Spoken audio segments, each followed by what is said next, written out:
do esports if you can get the practice in. So the grid with Thomas Ulbeck-Poulsen on the inside, Una Pankinen next to him, then it's Jarod Pesch and Alexandru Gabriel Botos on the outside. They pull up to the grid.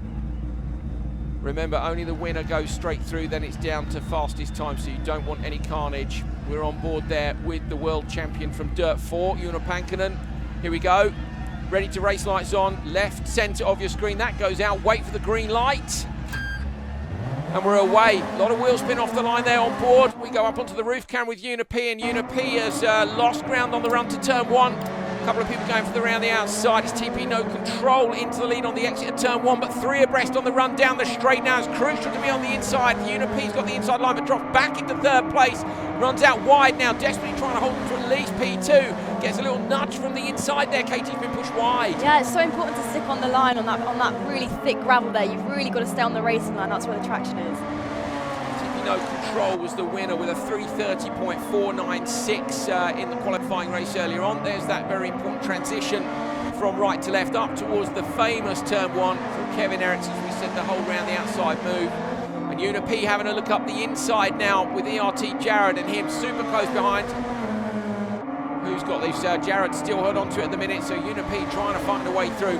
Now Katie, as well, with these fastest times, you know, they've got to try and we're looking down the times earlier on. There's been a couple of our different platforms where it's super close across the various heat races.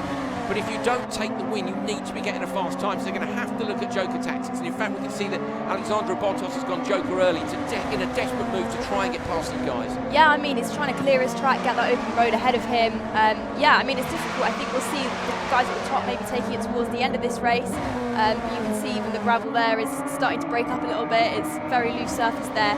Damp conditions, there might be some standing water as well, which these players are going to be feeling through their controllers. So it is tricky. Damp is probably one of the most difficult surfaces you can run on, because you can really expect very little grip in the wet sections, but also good grip where it's starting to dry out. It's inconsistent, isn't it? That's the thing. You kind of, as a driver, you really prefer dry or wet, don't you? There's nothing worse than starting a stage or starting a rallycross heat when you're not sure what the weather's doing. Oh, contact on the inside. Jarod's hit the wall. Una P goes through to P2. So Una P with a bit of a reprieve there. He's right behind TP No Control.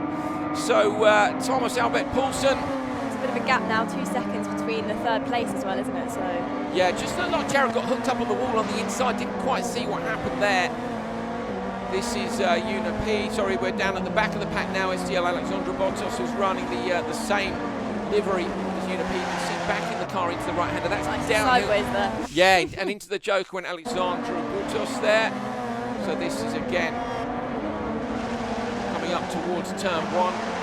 It's the battle out front. Look, there's only half a second between Una P and TP No Control at the front. It's that fast straight now, isn't it? The downhill section. Towards the braking zone at the bottom of the hill. I find the RX2 cars quite tricky to drive in the game, I have to say. We're going to see Supercar from Bikaniecki next, which I'm looking forward to as well. You can see some of that driving style starting to come through with this. You know, he's very sideways, isn't he, the number Alexander there? He's really chucking it in backwards into these turns. That will probably suit the Supercar a little bit better than this. You need to carry the momentum, keep it tidy and stick on the lines with these RX2 cars. On board now with Una P. The gap's gone up to nearly 7 tenths. It was 5 tenths just a couple of laps ago. So Una P closing in on the brakes, hugging that Armco on the right-hand side. You see the Constantino effect there when you're on the brakes. Not through here, it's so hard, Kate. You've got to get on the gas and look at the way you point the nose towards the wall. Try and keep it out of that outside barrier.